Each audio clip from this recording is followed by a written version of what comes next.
tentang sistem otot pada amfibi. Sistem otot pada amfibi sama seperti sistem organ yang lain, yaitu sebagai transisi antara ikan dan reptil. Sistem otot aksial pada amfibi masih membentuk metamerik seperti pada ikan, tapi tampak tanda-tanda perbedaan. Sekat horizontal membagi otot dorsal dan ventral. Otot dorsal adalah otot yang terletak pada bagian punggung yang memiliki fungsi untuk mempengaruhi gerakan kepala. Nah, sedangkan untuk otot ventral adalah otot yang terletak pada bagian bawah yang merupakan bukti dari pembagian setiap segmen pada tubuh amfibi. Nah, untuk gambarnya kita bisa lihat gambar di samping.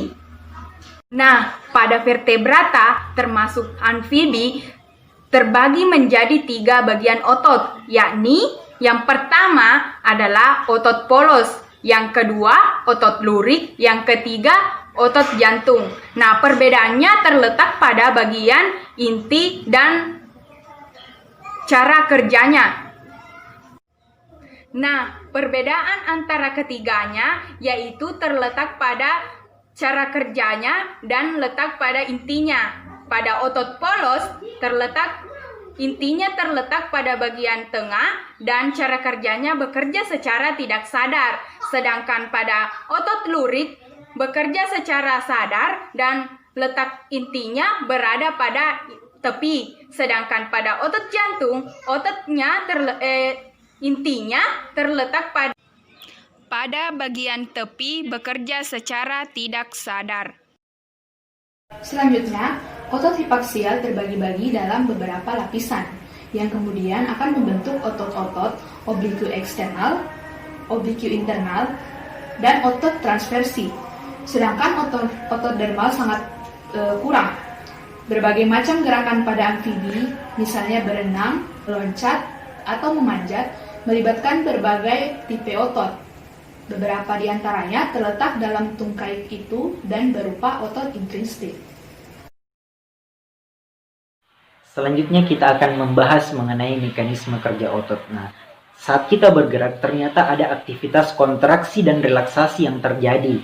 Ini diakibatkan karena adanya gerakan antar filamen. Filamen yang dimaksud yakni miosin dan aktin yang ada pada sarkomer.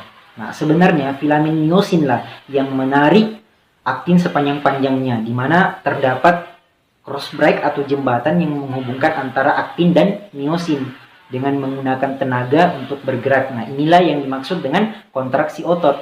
Nah, ringkasnya mengenai mekanisme kontraksi otot, yakni dimulai dari ATP yang dihasilkan oleh mitokondria, kemudian menuju ke miosin. Nah, kemudian terhidrolisis menjadi ADP plus fosfat. Nah, inilah yang menyebabkan kepala miosin dapat menempel pada aktin sehingga membentuk cross break atau jembatan. Selanjutnya ADP plus fosfat ini akan melepaskan diri. Nah, tetapi kepala miosin tidak lepas dari aktin, tetap menempel. Dan pelepasan miosin ini sendiri menunggu ATP baru yang datang lagi.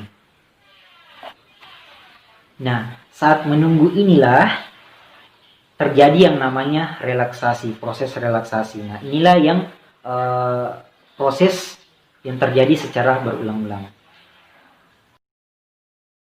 Sistem pencernaan pada katak dimulai dari rongga mulut. Rongga mulut katak berbentuk kerucut dan V dengan rahang atas dan rahang bawah. Bagian rongga mulut terdapat lidah yang digunakan untuk menangkap mangsa seperti serangga kecil dengan cara membalurinya dengan air liur atau salivanya. Makanan kemudian akan melewati kerongkongan atau esofagus. Pada amfibi tidak panjang, melainkan pendek. Fungsi dari esofagus yang dimiliki amfibi adalah untuk mengantar makanan masuk menuju lambung. Ventriculus atau lambung amfibi dapat dibedakan menjadi 2 bagian, yaitu kardiak dan pilorus. Lambung menghasilkan asam klorida yang berfungsi untuk membunuh kuman-kuman penyakit yang masuk bersama makanan.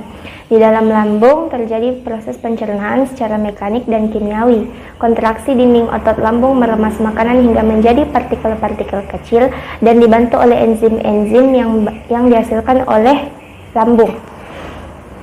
Makanan yang akan menuju ke usus halus akan disalurkan dengan bantuan gerak peristaltik otot lambung. Kemudian intestinum atau usus halus terdiri atas 3 bagian yaitu duodenum, jejunum, dan ileum, tetapi belum jelas batas-batasnya. Di dalam usus halus terjadi proses pencernaan dengan bantuan enzim yang dihasilkan oleh pankreas dan hati. Dinding usus halus mengandung kapiler darah yang berfungsi untuk menyerap sari-sari makanan. Ujung usus halus berhubungan dengan usus besar. Baiklah, saya akan menjelaskan mengenai organ hati dan pankreas dalam sistem pencernaan katak. Yang pertama yaitu hati. Hati atau hepar adalah organ vital bagi vertebrata. Hati pada katak berwarna kuning kecoklatan yang terbagi menjadi 2 bagian, yaitu lobus dexter atau lobus kanan dan lobus sinister atau lobus kiri yang terbagi lagi menjadi 2 lobulus. Hati pada katak berfungsi untuk menghasilkan cairan empedu untuk menetralisir racun dan zat-zat toksik yang masuk ke dalam saluran pencernaan katak. Antara lambung dan usus 12 jari atau duodenum. Pankreas adalah organ aksesoris pada sistem pencernaan yang memiliki 2 fungsi utama, yaitu menghasilkan enzim pencernaan atau fungsi eksokrin, dan yang kedua yaitu menghasilkan beberapa hormon atau fungsi endokrin. Pankreas menghasilkan enzim dan hormon yang bermuara pada duodenum. Enzim akan disalurkan dari pankreas menuju duodenum melalui saluran pankreas. Baiklah, setelah usus halus, selanjutnya ke usus besar yang dapat kita lihat pada gambar di samping. Dalam usus besar katak, di sini hanya terjadi penyerapan air dan sisa pembusukan makanan. Kemudian air tersebut dan sisa makanan tersebut akan didorongkan menuju ke rektum dan berakhir di kloaka. Nah, setelah usus besar, selanjutnya ke kloaka yang dapat kita lihat pada gambar di samping. Kloaka ini merupakan bagian akhir dari saluran pencernaan katak. Kloaka ini berfungsi sebagai tempat muara bersama antara saluran pencernaan makanan, saluran reproduksi, dan urin. Atau secara singkatnya dapat diilustrasikan sebagai berikut.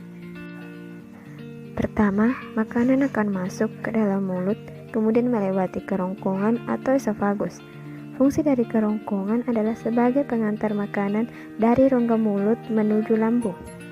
Di lambung, makanan disimpan sebagai cadangan makanan. Lalu, makanan masuk ke dalam usus halus untuk diserap sari-sari makanannya yang dibantu oleh enzim. Setelah dari usus halus, makanan masuk ke usus besar untuk proses penyerapan air dan pembusukan makanan. Setelah seluruh proses selesai, sisa makanan akan dikeluarkan melalui kloaka.